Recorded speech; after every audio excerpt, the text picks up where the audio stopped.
Հաջորդ տարեսկզբին ծխախոտի, ալկոհոլային խմիչքների, բենզինի, դիզվառելիքի և սեղմված գազի ակցիզային հարկը կբարձրանա։ Եվ ուրեմն այս ապրանքատեսակների թանկացումն անխուսափելի է։ Տնտեսագետների կանխատեսմամբ, եթե վառելիքը թանկանում է, դրա հետևանքով լոգիստիկայի գներն են բարձրանալու, ինչն էլ հանգեցնելու է մյուս ապրանքատեսակների շղթայական գնաճին։ Հանրային տրանսպորտը, որը աշխատում է դիզելային վառելիքով։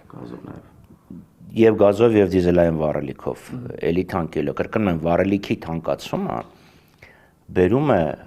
ընդհանրապես գների ընդհանուր աճի, ինքը համակարգաստեղծ ապրանք է։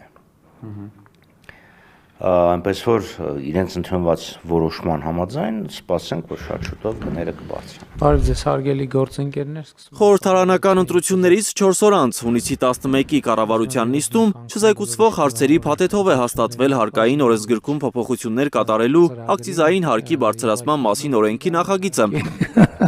Այն անհետաձգելի կարգով ներկայացվել է խորհրդարան հաստատման։ Բոլոր այդտենց ականջահաճո որոշումներ իրենք կայացրեցին ընտրություններից առաջ, իսկ այս հիմա թանկացնում են, որը իհարկե հասարակությունը բացասական կընդունի, որպեսզի այդ ծախսերի փողը հանեն։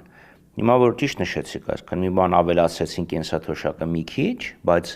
թանկացումները իրանք շատ ավելի մեծ բացասական ազդեցություն են ունենալու։ Դե բայց զարմանալու բան չկա, այս իշխանությունները մեկ հարկերն են լավ բարձրացնում, մեկ տուգանքները։ Եվ հիմա էլ պարզվեց ընտրություններն են շատ լավ կեղծում։